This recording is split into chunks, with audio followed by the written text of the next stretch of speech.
Oke, yang nonton video ini pasti udah datang ke video part yang pertama. Ya, dan kalian pasti penasaran apa sih sebenarnya yang bikin CK4 ini RPM-nya gerang-gerung, naik turun, nggak mau stabil.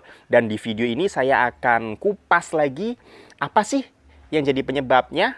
Tapi sebelum kita ke sana, boleh ya buat yang baru gabung, buat yang baru datang di channel ini, subscribe dulu dan juga aktifkan lonceng notifikasinya. Dan ada Instagram saya di bawah, boleh di follow juga. Dan langsung saja kita ke pembahasan di video part yang kedua ini. Kita coba explore lagi ya ruang mesinnya ya. Coba. Oke. Ada strut bar, kemudian coba ya, untuk RPM menggerung tadi ini ada hubungannya dengan selang-selang yang terhubung ke intake ya, bisa dari selang ini atau ada pipa PCV, kemudian ada selang vakum untuk apa ini, FPR, full pressure regulator, dan juga ada yang ke booster rem ya, itu dia. Nah, termasuk selang intake ini dia berhubungan juga dengan RPM yang menggerung-gerung seperti itu. Lihat coba. Nah, di sini saya agak sanksi ya, agak aneh, ada temuan juga, baru ngeh juga nih saya nih ya. Posisi intake, selang intake-nya ini terbalik ya, harusnya muka yang ini dia ada di sini, intinya terbalik lah ya, terbalik. Mungkin karena dia pakai strut bar, dan ini yang seharusnya ada di sini dia mentok di strut bar ini, akhirnya dia dipindah atau dibalik ya. Mungkin ada pengaruh di sana ya. Coba nanti kita bongkar aja dulu ya kali yang selang intake ini.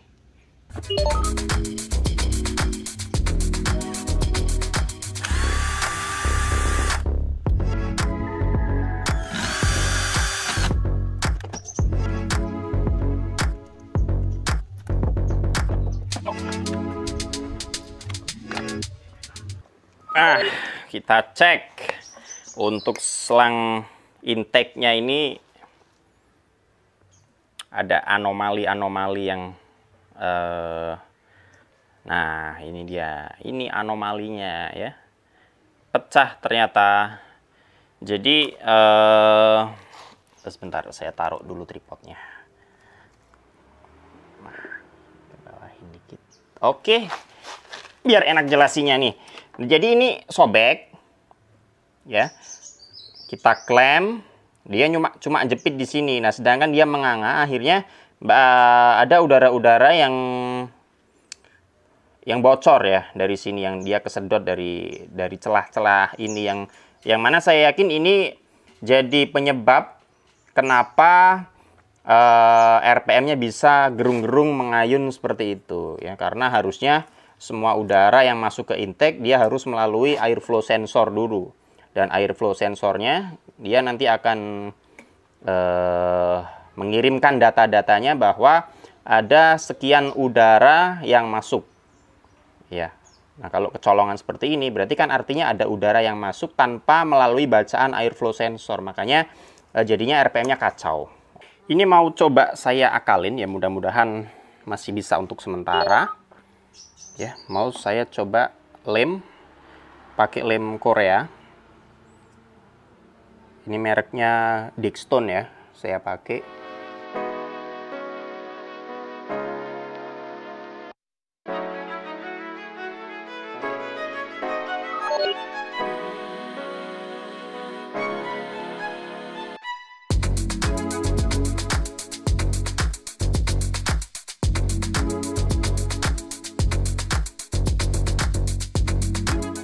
Oke, ini sudah kita coba lem, tapi untuk memperkuat nanti coba akan saya buatkan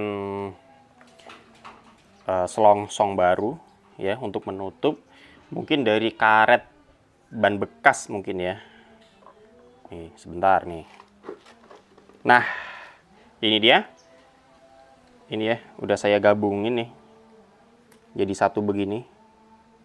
Nih. Oke, nanti kita akan selongsongin ke sini. Ya, kita akan selongsongin begini. Aduh, gimana nih? Oke, nah. Beginilah ya kira-kira ya. Sampai dimentokin. Nah, ini tujuannya supaya bisa semakin rapat lagi. Ya, tapi ingat ya, ini untuk sementara aja. Buat ngakalin ini. Oke, nah. Kira-kira begini. Ya. Nih, lihat nih. Kira-kira begini nih. Ya. Oke. Kita coba ke tahap selanjutnya.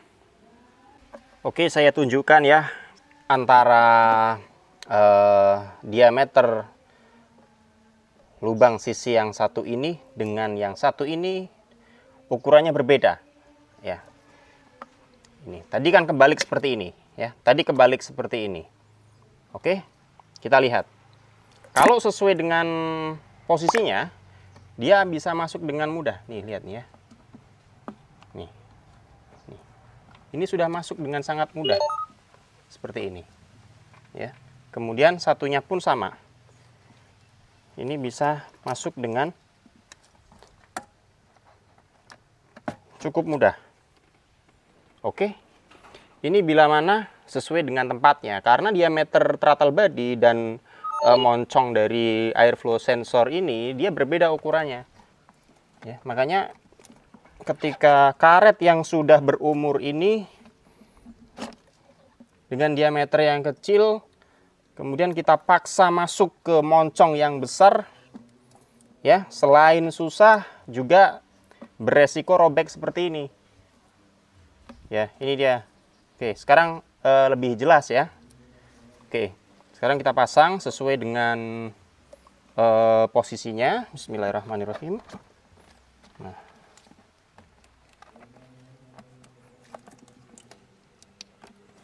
Oke, masuknya cukup mudah. Tinggal kita klem.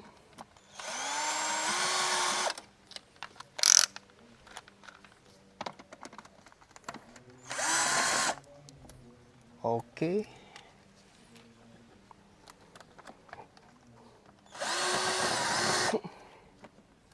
Oke, sudah cukup kencang untuk klemnya. Dan PR-nya sekarang adalah kita akali ini supaya dia tidak mentok ke strut bar. Dan saya sudah dapatkan satu opsi, satu cara, yaitu dengan menyumpalnya menggunakan tutup botol oli ini. Ya, sederhana saja. Oke, kita coba.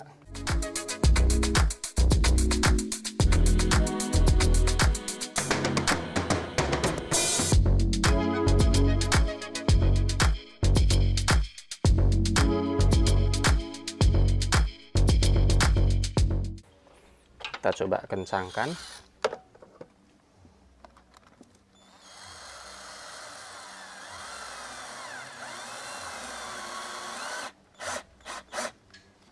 Oke.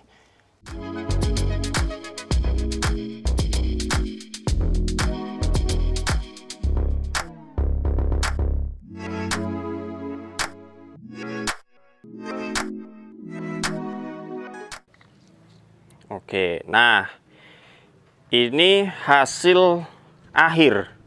Ya, kita udah nggak mau ngapa-ngapain lagi ya. Artinya permasalahannya sudah ketemu dan sudah beres semua. Untuk strut bar juga sudah terpasang. Kita lihat ya, udah kenceng banget ini. Dan selang sudah terpasang di posisi yang sebagaimana mestinya. Nah, ini ada tutup botol atau tutup oli seperti ini buat ngakalin. Dan ya oke lah, sudah selesai ya. Mudah-mudahan nggak ada problem lagi nih, alarm bunyi mulu. Oke. Oke, aduh. Bismillahirrahmanirrahim ya. Mudah-mudahan berhasil. Nggak ngulah-ngulah lagi. Oke.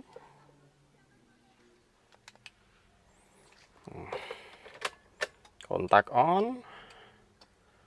Mesin cukup dingin lah ya. Yap.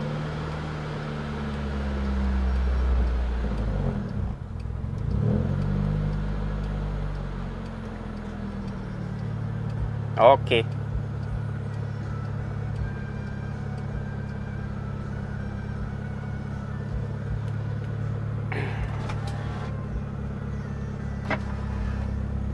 Nah, stabil ya.